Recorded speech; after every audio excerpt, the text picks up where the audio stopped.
Greetings from the garden and welcome back to Let's Grow Stuff. My name is Ben and I'm thrilled to share that spring has finally arrived. Today we're going to show you how to shop a garden center and get the best plants for your garden. Let's jump in.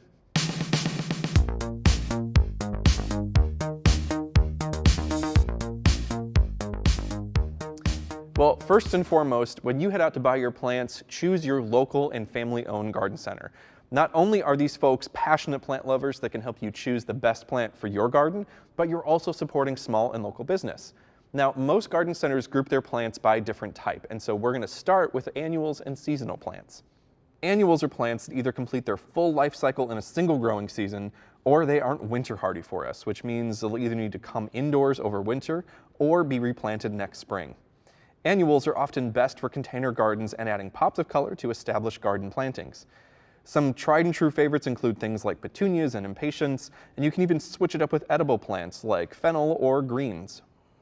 Our biggest tip when it comes to annuals is patience. They'll often arrive in your garden center before it's really safe to plant them outdoors. So if you jump the gun and get them outdoors too early, just know you may need to cover them up in the event of a hard freeze or frost. You can easily Google your frost-free date based on your plant hardiness climate zone. Next up, let's talk perennials, and these are plants that will return in our garden year after year and get better with age. Let's talk about how to shop for these. Look at the very base of each plant where the leaves meet the soil in the pot and observe how the plant is growing right here. If the leaves and stems coming out form a very tight clump, this indicates that the plant will stay where you put it. If the stems are popping up from around the outside of the pot, this likely means the plant will be a spreader and needs ample space to reach its full potential. Now, this isn't to say that clumping or spreading plants are inherently good or bad. It's all about getting to know a plant's behavior before you bring it into your garden, because this is something that usually isn't shared on a plant tag. Another tip for perennials is to be sure that they are fully rooted into their pots before you buy them. Plants with weak root systems will always struggle. You can test this by very gently gripping the base of the plant in its pot and pulling upward. Remember, you're not trying to uproot it like a weed. A plant with healthy roots shouldn't budge, but if it wiggles or starts to pull out of the pot, especially with only this gentle tug, it means it's not ready to go quite yet. Also, be sure to inspect each plant label or ask your garden center staff if their plants have been treated with any kind of insecticide. Why is this important? Well, if you're gardening for pollinators, those insecticides can stay in the plant and come home to your garden with you, and we don't want to do that. Finally, it's time to move on to trees and shrubs.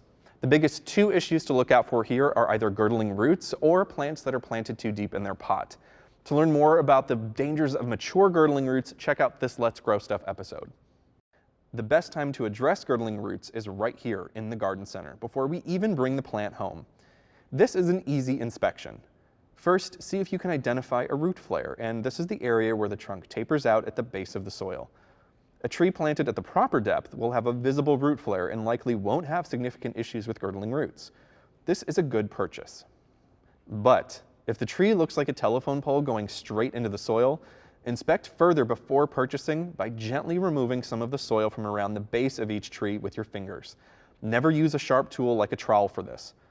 If you encounter a mass of fibrous roots, find any roots that are encircling the trunk, or you can't even locate the root flare, it's best to pick another tree. For both trees and shrubs, it never hurts to inspect them for any signs of damage or disease before you buy them. Red flags are things like clearly discolored bark, bark that is dead, damaged, ripped, or peeling in specific areas, or holes in the trunk as if something has bored inside. Side note, some trees have exfoliating bark like this Heptacodium, and it will always be shedding.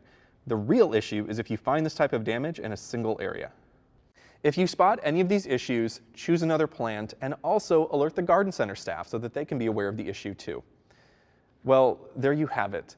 Shopping at a garden center is a joyous time of year, and I hope these tips empower you on your next shopping adventure. Don't forget, there is so much more to learn online at pbswisconsin.org/letsgrowstuff. There we have more videos, tips, tricks, and a blog to help you grow a better garden. So until next time, happy gardening. Funding for Let's Grow Stuff is provided by Ganshert Nursery and Landscapes, the Focus Fund for Wisconsin Programs, and Friends of PBS Wisconsin.